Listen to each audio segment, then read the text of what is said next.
Me quedé de pie en la habitación fría del hospital, donde el olor a desinfectante parecía haberse impregnado en cada tabla de madera, en cada cortina. Ese olor se aferraba a mí, convirtiéndose en parte del dolor que he cargado durante estos 2 meses. Sobre la cama completamente blanca, mi hijo Sebastián yacía ahí. No dormía, tampoco estaba despierto. Simplemente existía, una existencia frágil sostenida por un enredo de cables y tubos. El sonido de bip, bip, constante del monitor cardíaco era el único que rompía el pesado silencio. Era a la vez prueba de que el corazón de mi hijo aún latía y al mismo tiempo un reloj de cuenta regresiva que nos recordaba cruelmente la desesperanza de la realidad.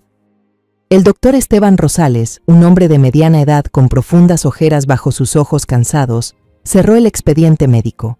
Soltó un largo suspiro y se volvió hacia nosotros. Y aunque ya me había preparado, el corazón igual se me encogió al oír su voz más grave. La situación no muestra avances. Hemos hecho todo lo posible. La función cerebral casi no responde. Cada palabra era como un golpe invisible directo al pecho. Camila, mi nuera, sostenía con fuerza la mano huesuda y llena de venas de Sebastián. Al escuchar al doctor, levantó el rostro lleno de lágrimas, con la voz temblorosa, rota. «Doctor, por favor». Sollozó sin poder articular. «Por favor, quítenle el respirador, no lo hagan sufrir más». Y al terminar, se dejó caer sobre la cama, los hombros temblando con un llanto desgarrador. El tío Mateo, mi primo, un hombre siempre sereno, tampoco pudo ocultar el dolor. Puso una mano sobre el hombro de Camila, dándole palmaditas para consolarla. «Es cierto, Teresa», me dijo mientras me miraba con compasión. «Déjalo ir, verlo así nos destroza el alma». Los demás familiares en la habitación, tíos, tías, todos los que vieron a Sebastián crecer de niño risueño, asintieron en silencio. Sus miradas, llenas de lástima, pasaban de Camila a mí. El peso de ese consenso era como una piedra enorme aplastándome los hombros frágiles. Tenían razón. ¿Cómo podía ser tan egoísta como para aferrarme a mi hijo en una vida sin conciencia, sin futuro? Miré el rostro delicado pero vacío de mi hijo. Levanté la mano, queriendo acomodar los mechones de cabello que le caían sobre la frente. Abrí la boca, a punto de pronunciar el sí más amargo de mi vida, cuando una manita fría tiró de la lana de mi suéter. Antes de continuar, revisa si ya te suscribiste al canal y cuéntanos en los comentarios desde dónde estás viendo este video. Nos encantaría saber hasta dónde llegan nuestras historias de venganza. Me giré, sobresaltada. Emilio, mi nieto de 7 años, estaba parado detrás de mí sin que me hubiera dado cuenta. Me tiraba del suéter una y otra vez. Levantó el rostro lleno de lágrimas y se acercó a mi oído, susurrando tan bajito que solo yo podía oírlo, un susurro con la fuerza de una bomba de tiempo. «Abuela, ¿debo decirle a todos lo que mamá hizo con el frasco de medicina de papá?» El bip, bip del monitor pareció sonar más fuerte, más rápido, taladrándome los oídos. La sangre se me congeló. Me quedé paralizada, sin poder respirar. Tal vez por mi silencio repentino y mi cara de asombro, el tío Mateo preguntó con curiosidad: «¿Qué dijo Emilio, Teresa?» Todos en la habitación voltearon a mirar al niño. Camila se levantó de golpe. Su rostro, que hace un segundo estaba deshecho por el llanto, se puso blanco como el papel. El dolor desapareció, reemplazado por un pánico imposible de disimular. Se abalanzó hacia nosotros, su voz se volvió filosa, escalofriante. «Emilio, ¿qué estás diciendo?» Agarró el brazo del niño, apretando con tanta fuerza que le dejó marcas. Emilio, con dolor, rompió en llanto. «Mamá, suéltame, me duele. Con lo de papá, tú». «¡Cállate!», gritó Camila, con la voz quebrada por el miedo. No dejó que mi nieto terminara la frase. Con una mano le tapó fuertemente la boca, con la otra lo arrastró fuera del cuarto del hospital, sin importarle sus pataleos desesperados. Antes de cerrar la puerta de golpe, se giró brevemente, forzando una expresión de remordimiento. «Perdón, está en shock, por eso dice tonterías. Voy a sacarle un momento para que se calme». La puerta se cerró con un estruendo, cortando el llanto de Emilio, pero dejando la tensión atrapada en el aire. La habitación quedó sumida en un silencio aterrador. Todos nos miramos. Los rostros, antes llenos de compasión, ahora estaban marcados por la confusión y el desconcierto. El doctor Rosales frunció el ceño, esperando mi decisión final. Pero la mujer que fui hace unos minutos ya no existía. La desesperación, el dolor y la resignación se desvanecieron por completo. En su lugar, nació una sospecha helada y una determinación de acero, encendida por el susurro de un niño. Las palabras de mi nieto, la reacción de mi nuera, no podían ser una coincidencia. Volví a mirar, fijamente, a los ojos cansados del doctor. Mi voz, ahora firme, sin rastro de temblor, retumbó con claridad en la sala enmudecida. Doctor Rosales, continúe con el tratamiento. Bajo ninguna circunstancia retire el respirador de mi hijo. El doctor Mateo y los demás familiares me miraron con incredulidad. El doctor Rosales solo asintió levemente y anotó algo en la hoja clínica. No tenía cabeza para dar explicaciones. Salí en silencio al pasillo, me apoyé contra la pared fría y cerré los ojos. Las palabras de Emilio y el rostro desencajado de Camila daban vueltas en mi cabeza, perforando mi mente y arrastrándome hacia recuerdos que había intentado enterrar. Fragmentos dispersos, que antes parecían insignificantes, emergieron con una claridad brutal, encajando entre sí para formar una imagen aterradora. Recordé aquel almuerzo de domingo, 6 meses atrás, un día soleado y cálido como la miel. La luz brillante entraba por la ventana grande, iluminando la mesa llena de comida. Me había levantado temprano para preparar pozole, el platillo tradicional favorito de Sebastián. El aroma del cerdo, el maíz y los chiles se mezclaban, llenando la pequeña cocina con ese calor de hogar que uno nunca olvida. Sebastián reía. Su sonrisa iluminaba todo su rostro. Le sirvió un trozo de carne jugosa a Camila.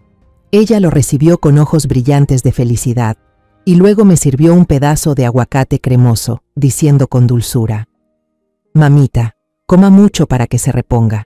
Su pozole siempre es el mejor del mundo».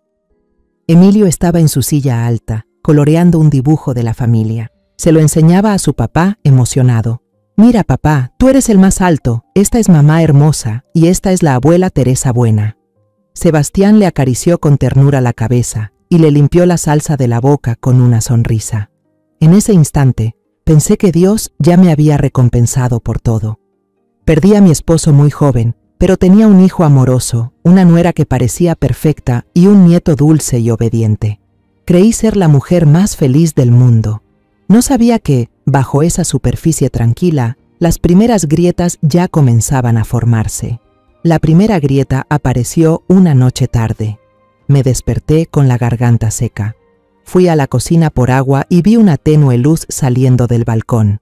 Camila estaba allí, de espaldas, con el teléfono en la mano. No hablaba fuerte, solo murmuraba, pero a través del vidrio pude notar la tensión en cada movimiento. Caminaba de un lado a otro como un animal enjaulado, metiendo los dedos en el cabello una y otra vez, desordenándolo con furia. Al escuchar el crujido del piso de madera bajo mis pies, ella se sobresaltó y colgó el teléfono de inmediato. Intentó esbozar una sonrisa, pero no le llegó a los ojos.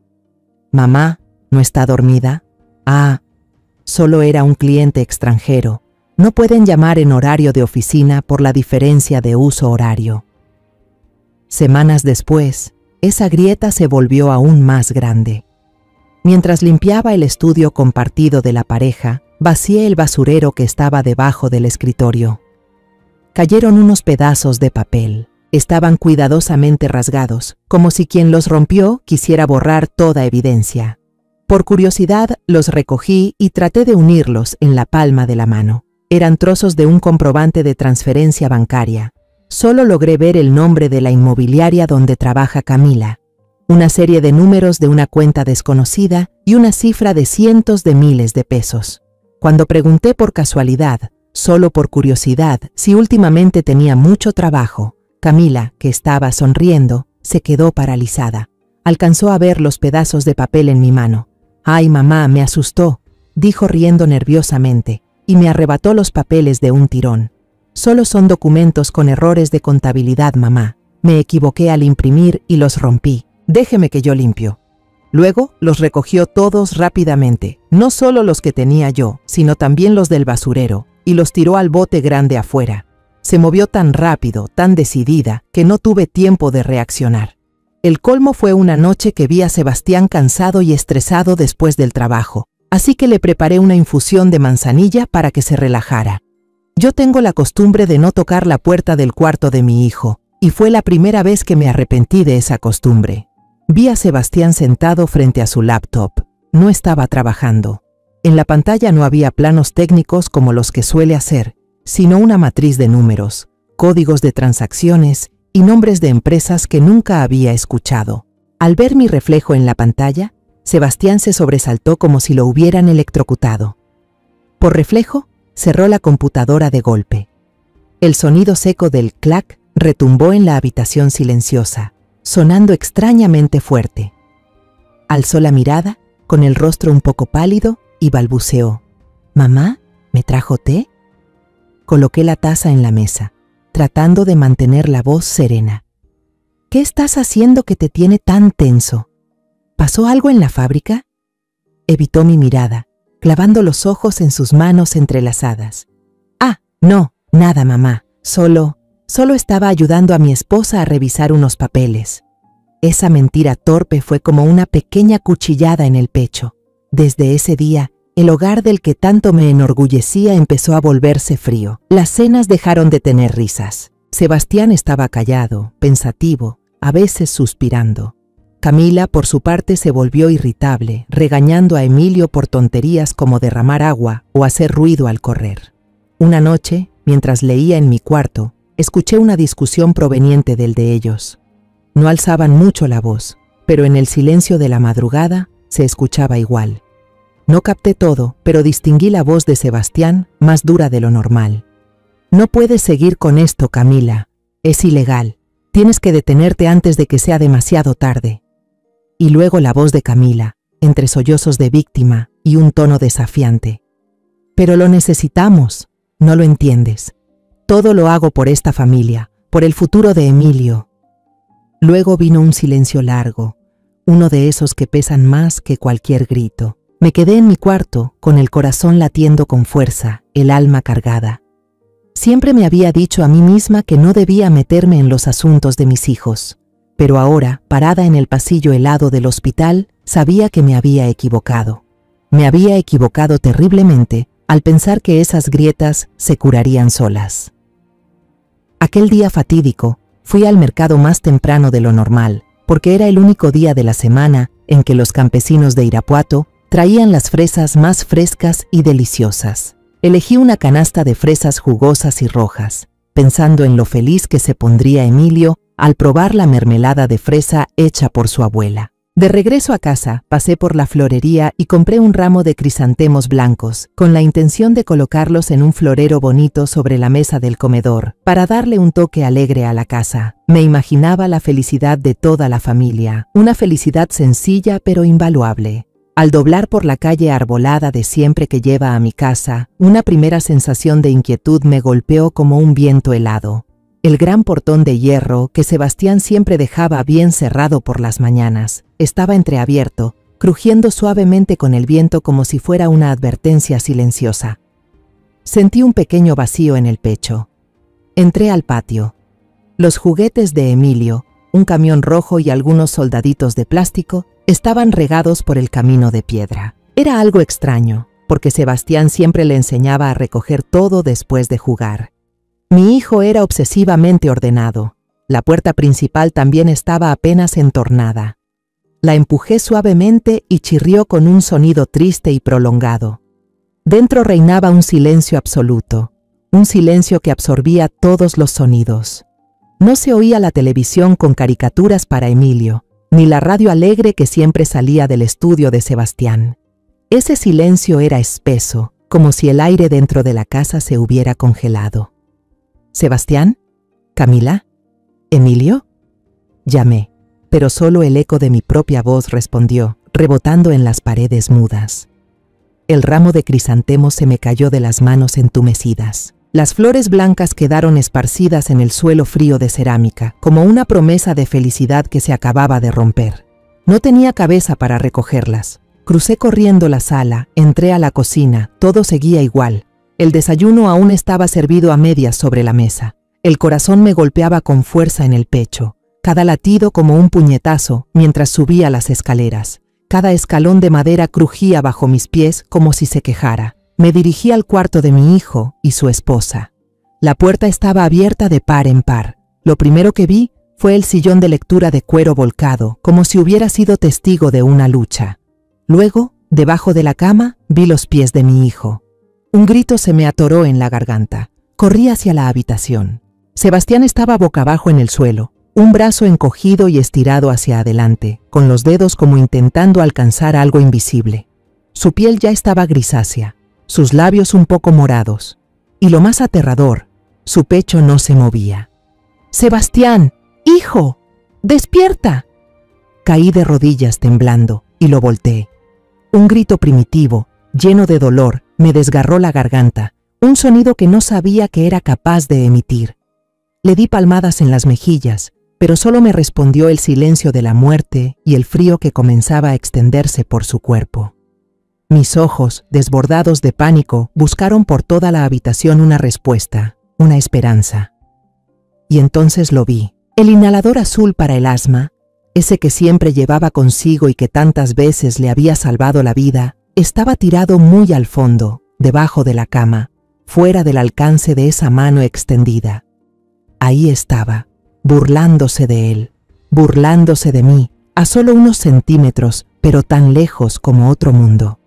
Justo en ese momento, un sollozo ahogado sonó desde la esquina del cuarto. Me giré sobresaltada. Emilio estaba acurrucado dentro del closet abierto, abrazando con fuerza su peluche de jaguar. Estaba tan asustado que no podía ni llorar con sonido. Las lágrimas simplemente corrían por sus mejillas regordetas. Tenía los ojos bien abiertos, aterrados. «Abuela», sollozó, con una voz tan débil que parecía romperse. «Papá no puede respirar». Me levanté de golpe, con todo el cuerpo temblando. Saqué el teléfono, pero me temblaban tanto las manos que tuve que intentarlo varias veces antes de poder marcar el número de emergencias. Grité la dirección de la casa por el auricular, pero mi voz estaba tan alterada que ni siquiera sonaba como la mía. Mientras esperaba, en esos segundos que se sentían eternos, llamé desesperadamente a Camila. En la primera llamada, el timbre sonó mucho tiempo y luego pasó al buzón de voz. La segunda, la tercera, igual. Llamé a su oficina y la recepcionista, con tono profesional, me dijo que Camila había salido más de una hora antes a una reunión con un cliente de último momento. La sirena de la ambulancia rompió el silencio del vecindario, un sonido que era tanto esperanza como terror. Subieron a mi hijo a una camilla. Yo tomé en brazos a Emilio, que seguía temblando sin parar, y corrimos tras ellos al hospital. Pasó más de una hora mientras yo estaba sentada en una de esas sillas plásticas heladas frente a urgencias, hasta que finalmente logré comunicarme con Camila. Al oír mi voz por el teléfono, se sobresaltó. «Mamá, ¿qué pasó? Estoy en una reunión, no podía contestar». Entre sollozos, le dije que Sebastián estaba en urgencias. Al otro lado del teléfono hubo unos segundos de silencio. Luego se escucharon sus sollozos y prometió venir de inmediato. Camila llegó al hospital apenas 15 minutos después, despeinada, el rímel corrido en su rostro bonito. Hizo una escena perfecta. No me preguntó nada ni a mí ni a Emilio. Fue directo hacia el médico que justo salía y se arrojó a sus pies. Cuando el médico informó que Sebastián había pasado la ventana de oro, que su cerebro había estado sin oxígeno demasiado tiempo, que el daño era grave y que probablemente quedaría en estado vegetativo, Camila soltó un grito desgarrador y se desmayó. Una caída perfecta, trágica. Yo y las enfermeras tuvimos que ayudarla a entrar en otra sala de espera. Abracé su cuerpo desmadejado, tratando de consolarla, aunque en el fondo era yo quien necesitaba consuelo. Cuando apoyé mi cabeza en su hombro, alcé la vista y, por casualidad, vi el reflejo de ambas en la vitrina del botiquín de la pared, y por un instante fugaz, un instante que no duró más que un latido, vi algo. Vi el rostro bañado en lágrimas de Camila reflejado en el vidrio, y la comisura de su boca curvándose en una leve y helada sonrisa. Me sobresalté, parpadeé. Cuando volví a mirar, solo vi a una esposa devastada por el dolor. Seguro que era por el shock, por el cansancio. Me lo repetí una y otra vez. Me obligué a creerlo. El frío de la pared del pasillo traspasó mi suéter y me devolvió a la cruel realidad. El pitido constante de las máquinas y el olor a desinfectante me envolvieron otra vez. Pero ahora, en mi mente, no solo había dolor. Esa imagen, esa sonrisa fantasmal en el vidrio que había intentado enterrar en lo más profundo de mi memoria, volvió a surgir, nítida y gélida. Ya no era una alucinación producto del agotamiento, era una acusación silenciosa. Y me impulsaba, me ordenaba buscar a Emilio, descubrir la verdad detrás del susurro de un niño. Respiré hondo, me obligué a mantener la calma y empujé la puerta para volver a entrar al cuarto. El doctor Mateo y algunos familiares seguían allí, con el rostro confundido por la escena de Camila. ¿Y mi nuera? Ella ya estaba de vuelta al lado de la cama. Sostenía la mano inerte de Sebastián, con voz temblorosa y nostálgica, recordando momentos del pasado entre los dos. ¿Te acuerdas, Sebas? En nuestra primera cita, me tiraste el vaso de agua encima del vestido nuevo. Sonrió entre lágrimas, una sonrisa hermosa, desgarradora. Me enojé tanto, pero tú, torpe, intentaste secarme, y supe que ya te amaba. Yo me quedé ahí, escuchando su actuación perfecta, y sentí que las náuseas me subían desde el estómago. Los familiares la miraban con ojos llenos de compasión. Solo yo sabía, o al menos sospechaba, que detrás de esa máscara de dolor se escondía una mentira asquerosa. Me siento un poco sofocada, dije con una voz tan tranquila que daba miedo. Salgo a comprar una botella de agua y vuelvo enseguida. Caminé hacia el pasillo, con pasos más firmes que nunca. No fui hacia la máquina expendedora al principio del corredor. Mi corazón me empujaba en la dirección contraria, hacia la sala de espera para familiares al final del pasillo, y ahí lo vi. Mi pequeño nieto estaba acurrucado en un sofá verde desteñido, viéndose diminuto y perdido en esa sala enorme. Una enfermera joven se sentaba a su lado, con paciencia, tratando de darle una cajita de leche con chocolate. Emilio solo negó con la cabeza, abrazando con fuerza sus rodillas, con los ojos grandes y vacíos fijos en el suelo, en los dibujos desgastados del piso. Me acerqué despacio y me senté a su lado. La enfermera, al verme, me saludó con la cabeza y se retiró con discreción, dejándonos a solas. Emilio, lo llamé suavemente. El niño no levantó la vista, sus pequeños hombros temblaban. Le pasé la mano por su cabello despeinado. Sentí que me oprimían el corazón. Amor.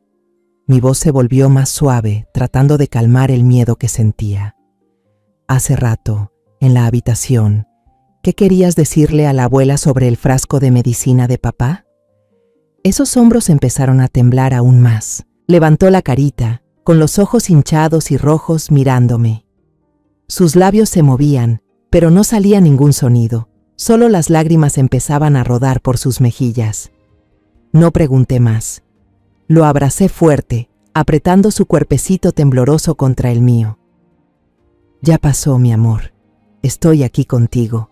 Puedes contarme lo que sea, pase lo que pase. La abuela siempre te va a proteger. Al sentir esa seguridad en mis brazos, se derrumbó. El llanto contenido por tanto tiempo estalló de golpe, desesperado y doloroso, hundido en mi pecho. Llorando, empezó a contar. Las frases salían entrecortadas entre sollozos, y cada palabra era como un vidrio roto que se me clavaba en el alma. Ese día, yo estaba jugando a las escondidas. Me escondí en el closet de papá y mamá. Escuché que peleaban, muy fuerte. Sollozó. Papá dijo que mamá tenía que ir a ver a unos señores vestidos de verde, porque ella agarró mucho dinero. Contuve la respiración. Los señores vestidos de verde, la policía. Emilio inhaló hondo, como si reuniera todo el valor del mundo. Y luego mamá gritó. Dijo cosas muy raras. Dijo que yo no era hijo de papá, que él no podía tener hijos. Mi brazo se quedó rígido abrazándolo. El aire se me fue del pecho. Emilio lloraba con más fuerza, reviviendo el miedo. Papá se enojó mucho, se agarró el pecho y tosía sin parar. Sacó un frasquito azul del bolsillo, pero le temblaban tanto las manos que se le cayó al suelo. Rodó hasta los pies de mamá. Yo iba a salir corriendo, pero mamá, su voz se quebró. Mamá solo lo miró, y con la punta del zapato, lo pateó. Se metió debajo de la cama, hizo un clac muy fuerte. Yo lo escuché clarito. Después papá se cayó, llamó a mamá, Camila, pero ella no volteó, salió de la habitación y cerró la puerta con fuerza. Sentí que la sangre se me congelaba. Todo se volvió borroso a mi alrededor. Solo escuchaba el llanto de mi nieto y el latido descontrolado de mi corazón. Lo apreté más fuerte contra mí, una parte para consolarlo, otra para esconderle el rostro de terror que se me estaba formando. Tenía miedo de que viera al monstruo que ya se reflejaba en mis ojos. Pasó un buen rato. Emilio dejó de llorar. Solo se escuchaban sus sollozos suaves. Le levanté el mentón con cuidado, mirándolo directo a esos ojitos todavía llenos de lágrimas. Mi voz sonó firme, aunque el corazón se me rompía en pedazos. Emilio, escúchame bien. Desde ahora, esto es un secreto entre tú y yo, ¿sí? No se lo cuentes a nadie más, especialmente a tu mamá. Prométemelo. El niño asintió con fuerza, los ojos aún asustados, pero con un poco más de confianza. Te lo prometo, le dije, cada palabra grabada en mi alma. Yo me encargaré de todo. Voy a proteger a tu papá y a ti. Esa noche, después de consolar a Emilio y llevarlo a una sala de descanso del hospital para que durmiera, regresé al cuarto de Sebastián. No entré de inmediato. Me quedé en el pasillo, mirando por la ventanita de la puerta. Todos los familiares ya se habían ido. La habitación estaba envuelta en un blanco helado, y Camila estaba sentada sola en la silla al lado de la cama. No lloraba. No le tomaba la mano a su esposo. Estaba tranquilamente revisando el celular, el pulgar deslizándose por la pantalla con ritmo y destreza. De vez en cuando, una sonrisa aparecía en sus labios al leer algo. Una sonrisa discreta, satisfecha. Esa imagen, más que 1000 palabras, borró cualquier última duda en mí. La sonrisa en el reflejo del vidrio aquel día no fue una ilusión. Lo que contó Emilio era verdad. No pude dormir.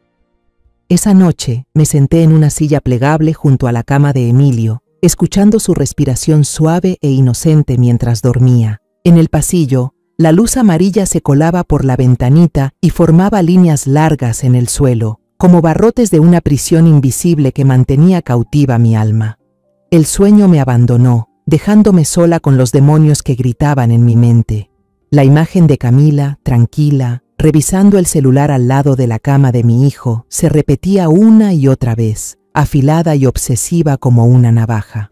Su sonrisa discreta, su calma, todo era una confesión muda. Y entonces, la frase de Emilio volvió a sonar en mi cabeza, perforándome cada célula del cuerpo. Mamá dijo que papá no podía tener hijos. ¿No podía tener hijos? Esa frase venenosa me hizo recordar aquellos años pasados. Recordé cuánto lucharon Sebastián y Camila para tener a Emilio. Fueron a tantos doctores, usaron tantas vitaminas carísimas. Recuerdo cuando Camila apoyaba su cabeza en mi hombro, sollozando, con esos ojos hermosos hinchados. Mamá, quizás es culpa mía. Quizás yo no puedo darle un hijo.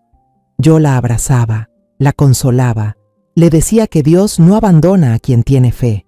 Nunca, ni por un segundo, dudé de mi hijo. Era un hombre fuerte, saludable. Resulta que mi bondad y mi confianza fueron utilizadas de la manera más cruel. Una rabia helada me empezó a recorrer las venas, apagando el dolor. Ya no tenía tiempo para lágrimas. Tenía que actuar. A la mañana siguiente, Cuando Camila llegó a relevarme, aún con la cara medio dormida pero con el maquillaje justo para parecer triste, intenté mantener mi voz lo más tranquila posible. Camila, quédate a cuidar a Sebastián un rato. Voy a casa a buscar unas cosas personales para él y de paso preparo el desayuno para Emilio. Ella asintió con cara comprensiva. Sí, mamá, váyase tranquila, yo me quedo aquí. Pero al llegar a casa, no fui a la cocina. La casa, aunque conocida, me parecía ajena, fría. Subí directo al piso de arriba, hasta la puerta del cuarto de los esposos.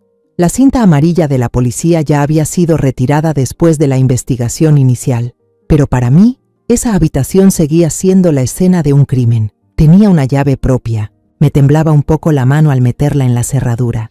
La puerta crujió al abrirse. Todo estaba tal como en aquel día fatídico.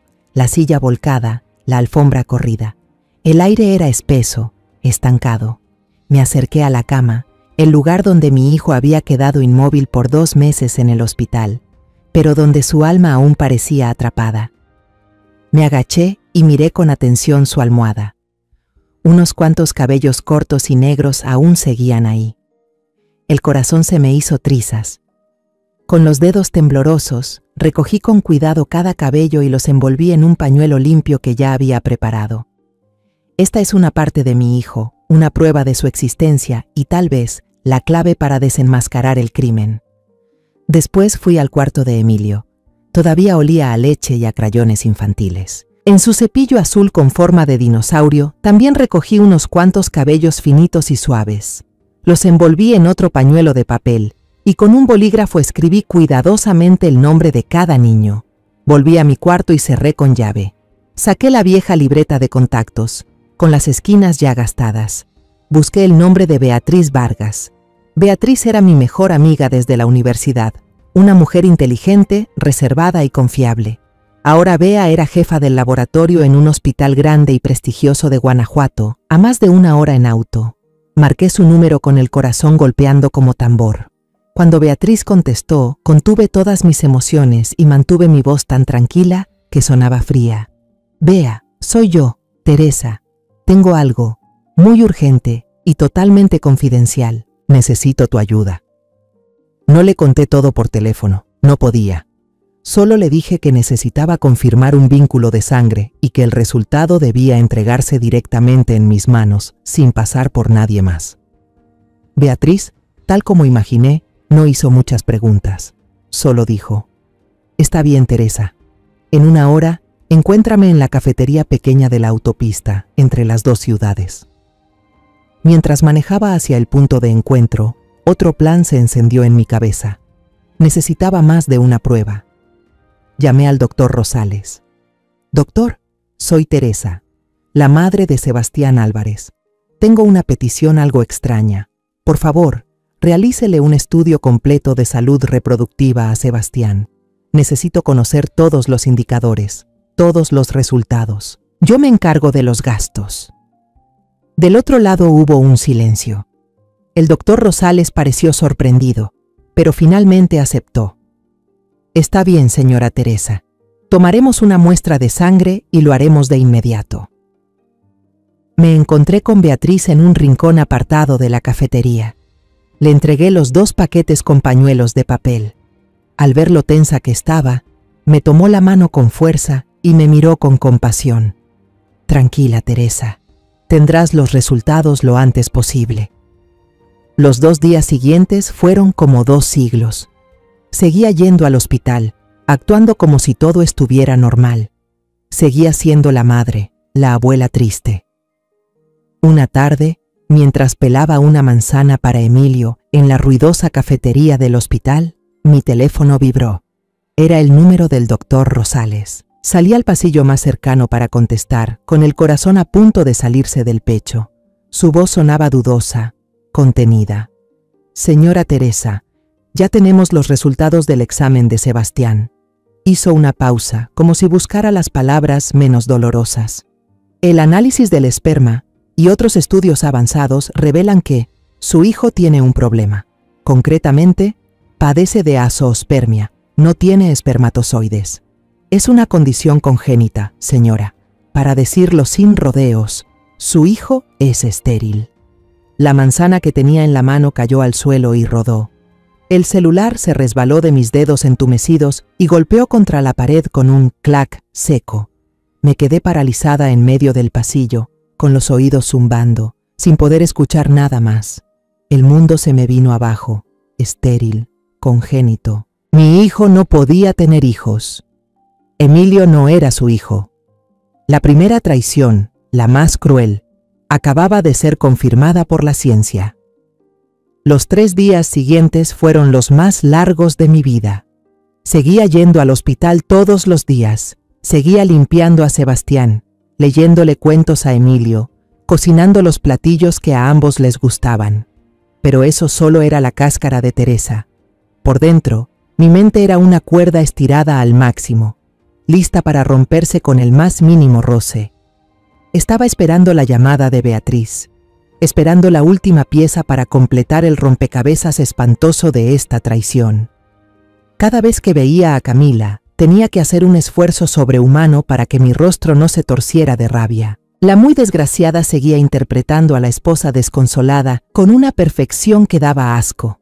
Atendía a Sebastián con ternura, le susurraba palabras de amor al oído, aunque él ya no podía oírlas, y luego se volvía hacia mí para abrazarme, sollozando. Hubo una vez en que me tomó la mano con fuerza, los ojos llenos de lágrimas. Mamá, ¿y ahora qué voy a hacer? Sin él, ¿cómo vamos a vivir mi hijo y yo? Cada día suben más los gastos del hospital, y yo ya no puedo más. Un escalofrío de asco me recorrió el cuerpo. Noté sus nuevos aretes de diamantes brillando en sus orejas, el bolso de marca nuevecito que llevaba colgado. Quería gritarle en la cara, arrancarle esa máscara de santurrona, pero no podía. Sabía que tenía que aguantar. Solo le acaricié la espalda, con voz seca. No te preocupes, aquí estoy yo. Una tarde, mientras le leía a Emilio el cuento del soldadito de plomo valiente, mi celular vibró. No era una llamada, solo un mensaje corto de Beatriz. Ve al café de siempre, te espero. Sentí que el corazón se me detenía por un segundo. Cerré el libro. Le di un beso en la frente a Emilio. Mi amor, quédate aquí portándote bien. La abuela tiene que salir un momento. Le pedí a la enfermera que te cuide un ratito. Le dije a una enfermera joven que estaba cerca y salí deprisa. Conduje como una loca por la autopista, dejando atrás la ciudad y todas sus mentiras. Beatriz ya estaba sentada en nuestro rincón habitual, frente a una taza de café que ya se había enfriado. No dijo nada, solo me miró con preocupación. Entonces empujó hacia mí un sobre marrón, grueso. El peso de ese sobre en mis manos era insoportable. Gracias, dije con la voz ronca, irreconocible. Teresa. Beatriz me sostuvo la mano que temblaba. Pase lo que pase, recuerda que siempre estoy contigo. No tuve valor para abrirlo frente a ella. Le asentí en silencio y me fui. Conduje hasta un parque solitario en las afueras. Estacioné bajo un flamboyán viejo. El lugar estaba en calma. Solo se oía el susurro del viento entre las hojas. Me temblaban tanto las manos que rompí un poco el borde del sobre. Dentro había un montón de hojas llenas de letras. Pasé por encima de los términos científicos, los gráficos de análisis genético que no entendía. Solo buscaba una cosa, la conclusión, y entonces la vi. Esa línea impresa en negritas, fría como un cuchillo directo al corazón, sin piedad. Probabilidad de vínculo biológico padre, hijo entre la muestra de Sebastián Álvarez y la muestra del menor Emilio Álvarez, 0%. Conclusión, no coinciden, 0%. El papel se me resbaló de las manos y cayó al piso del auto. Me dejé caer sobre el volante. No grité, no rompí nada, solo lloré. Lloré con esas lágrimas calientes que había contenido por tanto tiempo, rodando por mis mejillas, empapando el volante. Lloré por la ingenuidad de mi hijo, ese hombre que dedicó su vida entera a amar y cuidar una familia que se construyó sobre una mentira. Lloré por mi nieto, ese niño inocente arrastrado por los pecados de los adultos. Y lloré por mí, por haber amado a una víbora en mi propia casa, por haberla considerado una hija. Se me apareció la sonrisa torcida de Camila en el hospital. Las palabras de Emilio volvieron a mi cabeza. Papá dijo que mamá iba a ver a unos señores de verde. Ahora todo tenía sentido. No era solo una infidelidad, era algo mucho más grande. Mi pobre hijo, mi Sebastián. Él lo había descubierto todo. Supo que lo habían engañado durante 8 años, que ese niño al que adoraba no era su hijo de sangre, y tal vez también descubrió lo del mucho dinero que Emilio mencionó. La enfrentó, le exigió que se entregara, y por eso terminó así. Ese dolor insoportable empezó a arder dentro de mí como una llama que lo consumía todo. No podía permitir que mi hijo siguiera ahí, inmóvil, mientras quien lo dañó seguía libre, actuando su farsa, gastando dinero sucio. Me sequé las lágrimas. Mis ojos ahora estaban secos y fríos. La debilidad había muerto. Solo quedaba una madre buscando justicia para su hijo. Volví a encender el coche. No regresé al hospital. Tampoco a casa. Conduje directo al centro de la ciudad, hasta un viejo edificio de oficinas. Encontré el letrero de bronce que había visto por casualidad en un periódico local meses atrás. Oficina del detective privado Ignacio Herrera, especialista en investigaciones civiles y económicas. Ya era momento de acudir a él. Las escaleras de madera que llevaban a la oficina del detective Ignacio Herrera crujían bajo cada uno de mis pasos pesados, como si fueran los lamentos de un alma herida. El despacho estaba en el 3er piso de un edificio antiguo. Era un espacio pequeño, algo desordenado, con montones de archivos a punto de caer, impregnado del olor intenso a café cargado y humo de cigarro. Todo tenía ese aire de antigüedad curtida por la experiencia. El señor Herrera era un hombre de más de 50 años, con canas visibles y unos ojos agudos que me miraban detrás de unos lentes de carey. No parecía tener prisa. Me ofreció asiento, me sirvió un vaso de agua y se sentó frente a mí, en silencio, esperando. Su calma me dio seguridad. Reuní valor y empecé a contarle mi historia. Le conté todo, sin omitir un solo detalle, desde las primeras grietas en la familia, las llamadas a escondidas, los pedazos de papeles de deuda rotos, hasta la confesión entre lágrimas de Emilio, y finalmente, los 2 informes médicos fríos como una sentencia. Coloqué los resultados de ADN sobre la mesa. Ahí estaban, prueba irrefutable. Durante todo el relato, el señor Herrera no me interrumpió ni una sola vez. Solo escuchaba, con los ojos atentos fijos en mí, anotando de vez en cuando algunas palabras ilegibles en una libreta gastada. Cuando terminé, con la voz ya ronca por la emoción, puse sobre la mesa lo último que tenía. Una vieja tarjeta de presentación de la empresa de Camila y unos trozos de recibos bancarios que había logrado guardar a escondidas. No tengo mucho dinero, señor, pero necesito saber la verdad. Necesito saber qué fue lo que descubrió mi hijo que lo llevó a exigirle a mi nuera que se entregara. El señor Herrera utilizó con cuidado unas pinzas para recoger cada pedazo de papel. Los observó bajo la luz del escritorio. Luego levantó la vista. Me miró directo a los ojos y dijo con voz ronca por el tabaco: «Señora Teresa, esto será costoso y tal vez muy peligroso. Su nuera no es una mujer simple. ¿Está segura de lo que va a hacer? Ya perdí a mi hijo una vez, señor. No puedo dejar que siga ahí mientras quien lo destruyó sigue sin castigo. La justicia para mi hijo vale más que cualquier cosa». Respondí con voz firme, sin dudar ni un segundo. Él asintió, con una mirada que reflejaba respeto. «Muy bien, deme 10 días. Pero durante estos 10 días tendrá que hacer algo aún más difícil que descubrir la verdad. Tendrá que actuar como si nada hubiera pasado. No permita que ella sospeche nada. No cambie sus rutinas. No la mire diferente. Finja que esta conversación nunca existió». Esos 10 días fueron los más largos y tortuosos de mi vida. Cada día tenía que ponerme una máscara perfecta. Seguía yendo al hospital, seguía hablando con Camila, preguntándole por su trabajo, por el cansancio de cuidar a Sebastián. Tenía que actuar, y actué como una suegra tonta que confiaba ciegamente en su nuera. El 9º día, mientras coloreaba con Emilio en la sala de espera del hospital, mi celular vibró con un número desconocido.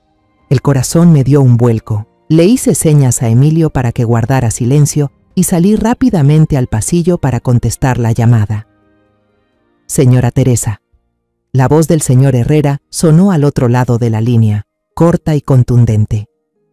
Encontré lo que usted necesitaba. Reúnase conmigo en la cafetería de siempre, en 1 hora. No se lo diga a nadie. Colgué, con la mano todavía temblando. Le dije a Camila que mi madre en el pueblo estaba enferma y que necesitaba ir a casa a hacer unos trámites urgentes para mandarle. Conduje apresurada al lugar de encuentro, el corazón latiéndome con fuerza en el pecho. El señor Herrera ya me esperaba, con una taza de espresso ya fría frente a él. Esta vez, en lugar de una libreta, había un grueso folder azul sobre la mesa. Lo empujó hacia mí. Su hijo era un hombre inteligente y valiente, señora. Descubrió casi todo. Abrí el folder con manos temblorosas. La primera página era un diagrama financiero complicado. Flechas entrelazadas salían desde la cuenta de la inmobiliaria donde trabajaba Camila, pasando por decenas de cuentas fantasma a nombre de personas inexistentes, y al final, todas terminaban en una cuenta personal a nombre de ella en un banco internacional en Panamá. La cifra total al final de la hoja me hizo ver borroso, más de 20 millones de pesos. Ella ha estado desviando fondos durante los últimos 3 años, explicó el señor Herrera. Las huellas están cubiertas de forma muy sofisticada. Su hijo probablemente lo descubrió por accidente mientras le ayudaba con la contabilidad, como él le dijo a usted. Debió investigar por su cuenta y llegar al fondo de todo. Pasé a la siguiente hoja. Era una impresión de mensajes de texto recuperados de un viejo celular de Camila que él había encontrado en una casa de empeño. Los mensajes fueron enviados hace casi 8 años, justo antes de que ella y Sebastián se casaran. El remitente tenía por nombre Rafael Ortega, un nombre completamente desconocido. Camila. Rafa, estoy embarazada. Creo que es tuyo. Rafael. No bromees, Cam. Estás por casarte con Sebastián. Camila. No estoy bromeando. La noche de tu fiesta de despedida antes de irte a trabajar a Canadá, lo hicimos. Estoy segura de que es tuyo. Acabo de recibir los resultados médicos de Sebastián. El doctor dice que él no puede tener hijos. Rafael. Ese es tu problema. Estoy por abordar el avión. Me espera una nueva vida. No me vuelvas a buscar. Dejé caer el folder sobre la mesa, con las manos temblando tanto que ya no podía sostenerlo. Sentía el cuerpo helado. Mi hijo no solo había descubierto el desfalco, había descubierto todo. Toda su vida, su amor, el hijo que adoraba con todo su ser. Todo había sido una elaborada obra de engaño. Levanté la mirada hacia el señor Herrera, con los ojos llenos de lágrimas, la voz quebrada. ¿Y ahora qué hago? El señor Herrera no se sorprendió por mi reacción. Con calma, me entregó otra tarjeta de presentación, una sencilla pero con peso. Este es el número del inspector Marco Díaz, jefe del equipo de Policía Económica de Querétaro. Es amigo mío, un hombre íntegro que detesta este tipo de crímenes. Llévele este folder. Él sabrá qué hacer. Salí de la cafetería abrazando el folder azul contra el pecho. Ya no era solo un montón de papeles. Era el peso de la verdad, la espada de justicia de mi hijo. Esa noche volví a casa pero no pude dormir. Me senté en la sala a oscuras, mirando hacia la calle desierta, sintiendo claramente la paz falsa que precede a una tormenta. A la mañana siguiente, por primera vez en más de 2 meses, no fui al hospital. Llamé al doctor Mateo para pedirle que cuidara de Sebastián y Emilio por mí, con el pretexto de un asunto urgente. Abrí el armario y escogí el conjunto más sobrio que tenía, el vestido que mi esposo una vez dijo que me hacía ver más fuerte. Hoy necesitaba esa fuerza. Abracé con fuerza el expediente contra mi pecho, sintiendo cada borde como si me transmitiera fuerza, y conduje hacia la sede de la Policía Económica en el centro de la ciudad. El edificio era imponente y frío, pero entré con paso firme. Me guiaron hasta la oficina del inspector Marco Díaz. Era un hombre de mi edad, con un rostro severo y marcado por la vida, pero sus ojos, al mirarme, reflejaban una compasión profunda. Me senté frente a él y puse el expediente sobre la mesa. Volví a contar todo, pero esta vez sin lágrimas, sin temblores. Mi voz era firme, clara, como si estuviera leyendo un acta de acusación. Relaté todo con lógica, desde las primeras sospechas hasta las pruebas irrefutables. El inspector Díaz escuchó con atención, sin perder detalle. Revisó cada hoja del expediente con meticulosidad y sus gruesas cejas se fruncían cada vez más. Cuando terminé, guardó silencio un largo rato, la mirada perdida por la ventana. Luego volvió a mirarme directamente. Señora Álvarez, gracias por su valentía. Mi esposo también fue policía. Entiendo su odio hacia este tipo de crímenes. Ha hecho lo correcto. Nosotros nos encargaremos. Sus palabras, breves pero firmes, hicieron que la piedra que había estado aplastando mi pecho durante tanto tiempo se desvaneciera. Salí de la comisaría y por primera vez respiré hondo. 3 días después, estaba en el hospital, sentada con Emilio en el pequeño jardín, enseñándole cómo las hormigas llevaban comida al hormiguero. De repente, mi teléfono vibró sin parar. No era una llamada, sino una serie de notificaciones de medios locales que llegaban al mismo tiempo. Abrí uno de los mensajes y el titular en mayúsculas me golpeó como un rayo. Impactante. Detienen a contadora general de importante inmobiliaria por malversación de decenas de millones de pesos. Adjunto venía un video corto. Vi a Camila siendo escoltada por 2 agentes de civil saliendo del lujoso edificio donde trabajaba. Su rostro, antes impecablemente maquillado, estaba pálido, descompuesto. Intentaba cubrirse con su bolso de marca de las cámaras de decenas de periodistas que la rodeaban como buitres. Me quedé mirando la pantalla. Mi corazón se encogía al ver la caída de un ser humano, pero al mismo tiempo sentía un extraño alivio. Todo había terminado. El telón se había bajado. El juicio se celebró unos meses después. Asistí como parte interesada, como tutora legal de Emilio. Todas las pruebas recolectadas por el señor Herrera, junto con los testimonios de colegas, socios estafados y el resultado de la investigación policial, formaban una red de hierro sin fisuras. El engaño sobre la paternidad y la omisión deliberada de auxilio que resultó en consecuencias graves también salieron a la luz y fueron considerados agravantes. Camila, vestida con un uniforme de prisionera gris y holgado, lucía demacrada y débil. Su cabello, antes brillante, ahora estaba corto y descuidado.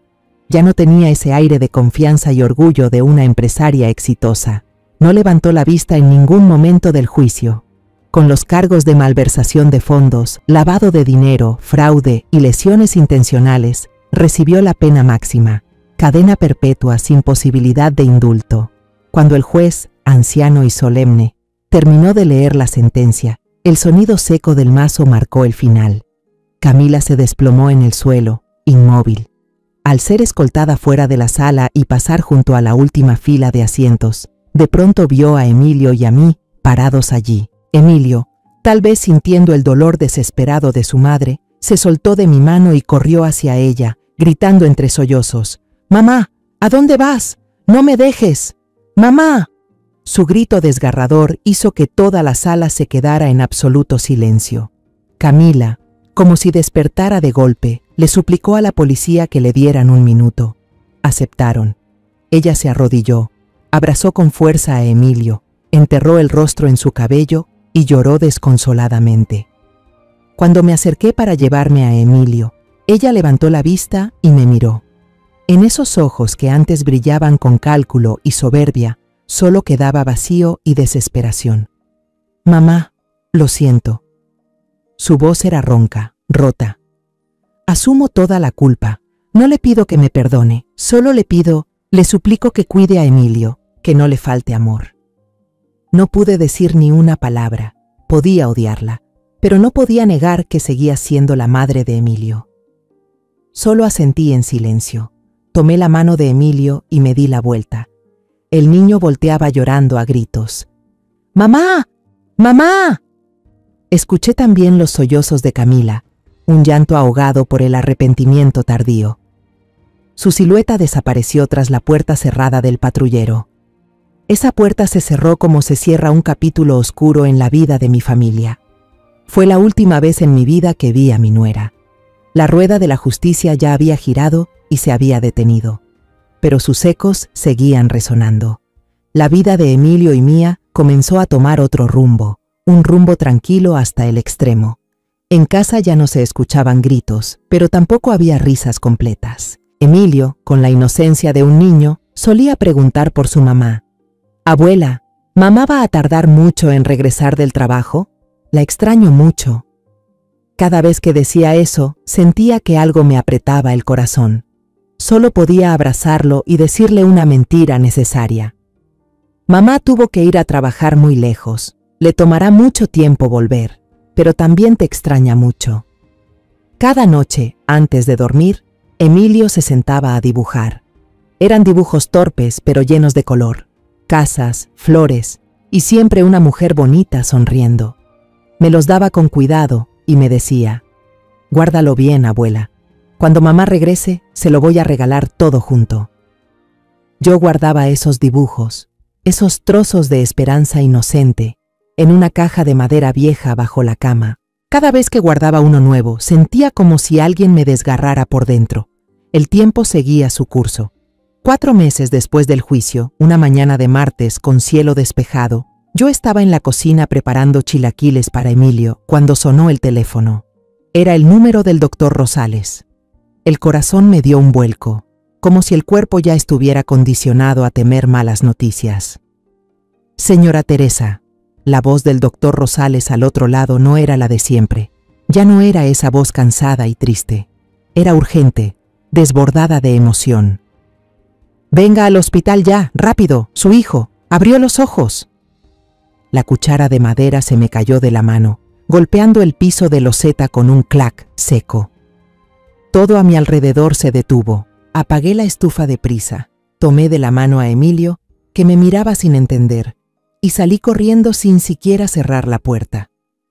Corrí por los pasillos del hospital como si volara, con el corazón queriendo salirse del pecho. Al empujar la puerta de la habitación, la escena me dejó sin aliento. Una enfermera revisaba los signos vitales de Sebastián.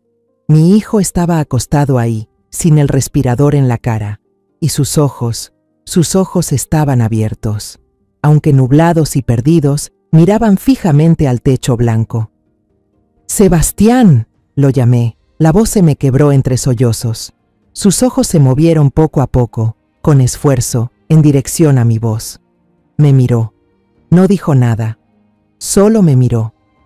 Pero en esa mirada confusa, vi un destello de conciencia. Supe, en ese momento, que mi hijo había vuelto de la muerte. Las semanas siguientes fueron una mezcla interminable de esperanza y también del dolor más profundo. Sebastián se recuperaba muy lentamente. El daño en su cerebro lo había dejado como un niño, obligado a aprenderlo todo desde cero. Tuvo que volver a aprender a hablar, palabra por palabra. Tuvo que volver a mover cada dedo, poco a poco. Estuve a su lado todos los días, dándole cucharadas de avena con paciencia, ayudándolo a hacer ejercicios de rehabilitación aunque le dolieran. Cuando ya pudo hablar, aunque aún con dificultad y frases entrecortadas, supe que no podía postergar más la verdad. Tenía que decírsela. Elegí una tarde soleada, suave, cuando estábamos solos los dos en la habitación. Me senté junto a su cama, le tomé la mano y comencé a contarle. Le conté todo. La confesión de Emilio dentro del closet, los resultados del examen de ADN, los delitos financieros de Camila y el juicio que terminó en cadena perpetua. Durante toda mi historia, larga y dolorosa, Sebastián no dijo ni una palabra, no me miró. Tenía la vista fija en la ventana, con los ojos vacíos, sin expresión, ni una lágrima, ni un reproche. Su silencio daba más miedo que una rabia desatada. Era como un abismo negro que se había tragado todas sus emociones. El día que le dieron el alta, lo primero que hizo fue llamar a su abogado. El divorcio fue tramitado y enviado con frialdad, sin explicación alguna. Volvió a casa, pero la casa ya no era un hogar. Se había convertido en otra persona. El hombre cálido y sonriente que yo conocía había muerto aquel día en el suelo del dormitorio. Lo que quedó fue una sombra callada, distante, y lo más doloroso, evitaba a Emilio. El niño estaba muy triste. No entendía por qué el padre al que tanto esperaba ahora lo ignoraba como si no existiera. No se atrevía a acercarse, solo jugaba solo en una esquina del cuarto, o se quedaba pegado a mis piernas, mirando de reojo a su papá con una mezcla de esperanza y miedo. Pero el amor de un niño es puro y persistente. Cada noche, antes de dormir, Emilio llenaba un vasito de agua. Lo dejaba con cuidado sobre la mesita al lado de la cama de su papá, junto con un papelito escrito con letras torcidas. Papá, te quiero. Papá, hoy saqué un 10 en la escuela. Prometo portarme bien. Papá, no me odies más, ¿sí? Yo sabía que Sebastián los leía todos. Lo veía sentado por largo rato junto a esos papelitos, en silencio, en la oscuridad. Una vez, al pasar frente a su cuarto, la puerta entreabierta, lo vi con uno de esos papelitos en la mano, los hombros temblando. Estaba llorando, pero en silencio. Y una noche, como 2 meses después del alta, Emilio tuvo fiebre muy alta. Deliraba, murmurando, papá, papá, mientras dormía inquieto. Yo iba a buscar un paño húmedo cuando me quedé paralizada en la puerta. Sebastián ya estaba ahí. No sé desde cuándo. Estaba sentado al borde de la cama de Emilio, pasándole un paño húmedo por la frente y las manos. Cada movimiento torpe suyo estaba cargado de una ternura que no podía ocultar. No sabía que yo lo observaba. Luego se inclinó, abrazó fuerte el cuerpecito caliente de Emilio, y entonces lo escuché susurrar, con la voz hecha trizas, llena de dolor y amor. Perdón, hijo, perdón. Emilio, aún dormido, pareció reconocer el calor familiar y seguro, y se acurrucó más en el pecho de su papá, quedándose dormido. Yo me retiré despacio, cerrando la puerta suavemente. Me apoyé contra la pared y las lágrimas comenzaron a caer. Pero esta vez eran lágrimas de felicidad. El corazón de ese padre, ese instinto de amar sin condiciones, finalmente había vencido todo el dolor y la traición. Un año después, nuestra casa había vuelto a tener vida. No era el regreso al pasado, sino el inicio de un nuevo futuro, construido sobre la base de la verdad y del amor incondicional. Sebastián no volvió a la antigua fábrica mecánica. Ese lugar, con sus máquinas ruidosas y olor a grasa, le traía demasiados recuerdos de una vida que le habían robado. Pidió un traslado y empezó a trabajar como maestro de técnicas industriales en una escuela técnica del mismo pueblo. Me dijo, quiero enseñarles a los niños, mamá, quiero enseñarles sobre precisión, sobre honestidad, cosas que las máquinas nunca pueden mentir. Mi hijo se volvió más paciente, más sereno. La cicatriz profunda en su alma lo convirtió en un hombre más reflexivo. Y su sonrisa, esa sonrisa brillante de antes, poco a poco volvió a aparecer, sobre todo cuando estaba con Emilio. Yo, por mi parte, decidí usar todos mis ahorros de toda la vida para cumplir un pequeño sueño. Abrí una librería de libros usados en una esquina de la plaza central, justo al lado de la fuente. Cada mañana preparo una tetera de té de manzanilla con aroma suave. Me siento detrás del mostrador de madera de roble, leo novelas románticas y observo el ir y venir de la gente. El sonido del cascabel en la puerta cuando entra algún cliente, el crujido de las páginas al ser pasadas, el olor a papel viejo y a té floral, todo eso me trae una paz extraña. Ese lugar se volvió un refugio para mi alma cansada. Emilio ya va en 3er grado. Sigue siendo un niño sensible, pero ahora es mucho más alegre y activo. La herida por la ausencia de su madre sigue allí, pero ha sido sanada en parte por el amor inmenso de su papá y su abuela. Cada mañana, Sebastián lo lleva a la escuela en su vieja bicicleta. Yo suelo quedarme de pie frente a la librería, fingiendo arreglar unas macetas con geranios, solo para ver cómo los dos se alejan por la calle empedrada. Ver a mi hijo, fuerte y paciente, pedaleando con ese niño que no lleva su sangre, me llena de una calidez que hace que los ojos se me humedezcan. El amor, al final, es más fuerte que cualquier lazo de ADN. Un viernes por la tarde, mientras regaba las plantas, Emilio entró corriendo a la librería, con una sonrisa enorme y una hoja de papel en la mano. ¡Va! ¡Mire esto! ¡Es mi obra de arte! Era un dibujo pintado con crayones con mucho cuidado. En él aparecían 3 personas tomadas de la mano frente a una casita azul con una chimenea que soltaba corazones en forma de humo. Una mujer de cabello blanco sonreía con ternura, un hombre alto con hombros firmes y un niño pequeño con una sonrisa grandota en medio. Arriba, la maestra había puesto un 10 redondo y un comentario en tinta roja. ¡Qué dibujo tan lindo! ¡Qué familia tan feliz! Lo abracé fuerte, aspirando el olor de su cabello calentado por el sol. Está precioso, mi amor. Es el dibujo más bonito que he visto.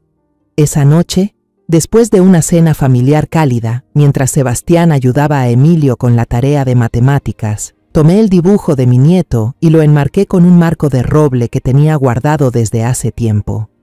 No lo colgué en la sala, donde pasa tanta gente. Lo llevé al altar, la habitación más sagrada de la casa, donde tengo la foto de mi esposo. Coloqué el dibujo con mucho cuidado junto a su retrato. Encendí una vela nueva. La llama danzaba, iluminando la sonrisa bondadosa y compasiva de mi esposo en esa vieja foto descolorida por el tiempo. Y también iluminaba la sonrisa radiante de nosotros tres en el nuevo dibujo. Los cuatro, de algún modo, volvíamos a estar juntos, completos dentro de un mismo marco. Yo creo que, en algún lugar, él también está sonriendo. Miré por la ventana. Ya habían encendido las farolas, lanzando destellos cálidos de luz dorada. Las casas vecinas también estaban encendidas, brillando como luciérnagas en la noche. Y nuestra casa, después de tantos años sumida en la oscuridad de la mentira y del dolor, por fin volvía a estar iluminada. Esa luz no venía solo de los focos. Se iluminó con el amor que logró vencer a la traición. Se iluminó con el perdón que curó las heridas del alma. Y se iluminó con la esperanza de un mañana en paz.